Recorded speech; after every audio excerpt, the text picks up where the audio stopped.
In this video, I'm going to share a massive breakthrough I had in my own playing and show you how it can be helpful for your playing as well. My name is Josh Gu, and I'm taking my years of experience learning, teaching, and performing, and sharing all of my best clarinet and music tips so you can get more out of your practice, and most importantly, have fun. You can learn more about all of my many resources at QuickStartClarinet.com, and don't forget to subscribe to this channel and hit the bell to get notified when I post new videos.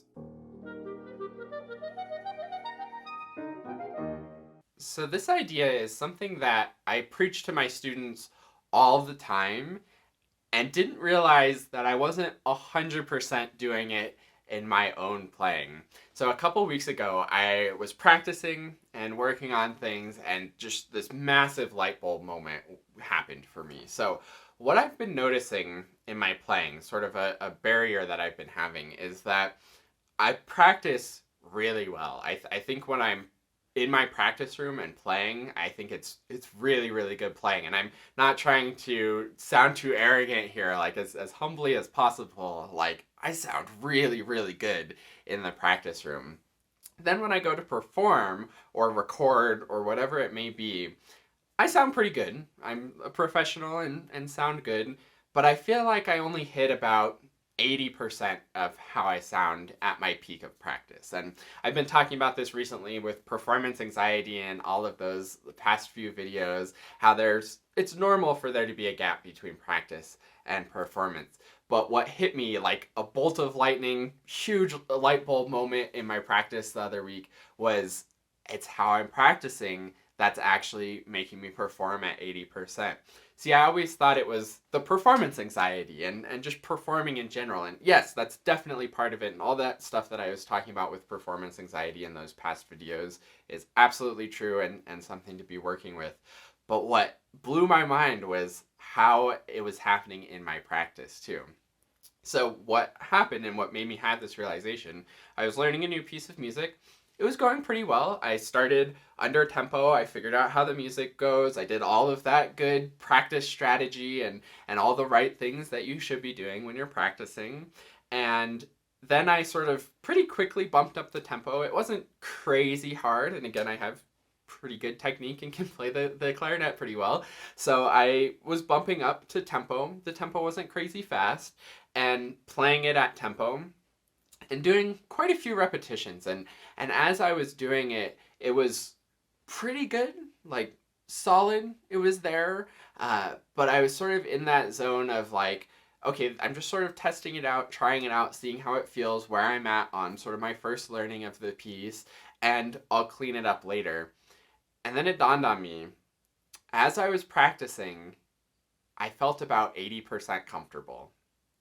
And that's what blew my mind. It's kind of giving me chills right now, actually, thinking about it, is that I perform at about 80% of my peak.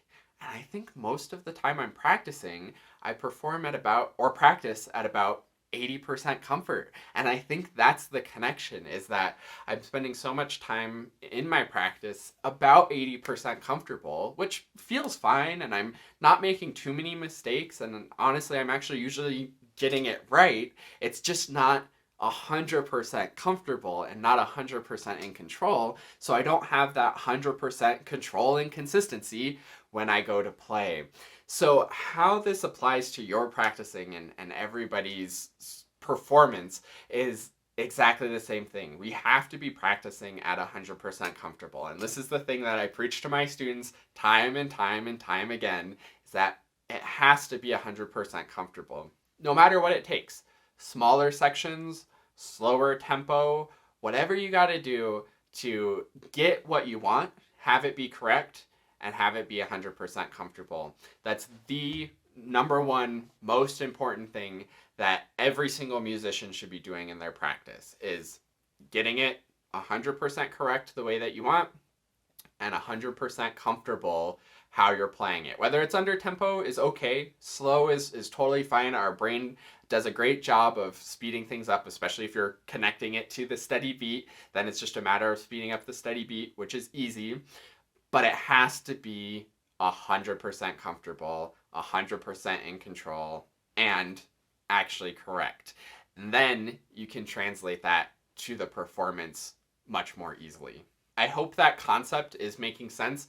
I want to just really quickly explain how it applies and sort of give an example of it, just so you can really sort of see it in action and hopefully put it into action in your own playing. So the first thing I think we need to do a little bit differently is don't put anything off for later.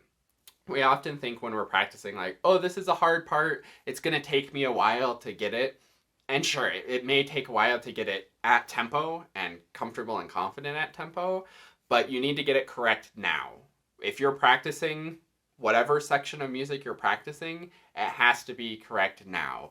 Don't think, oh, I'll go on to another section, like this part will clean up eventually once I get more familiar with things.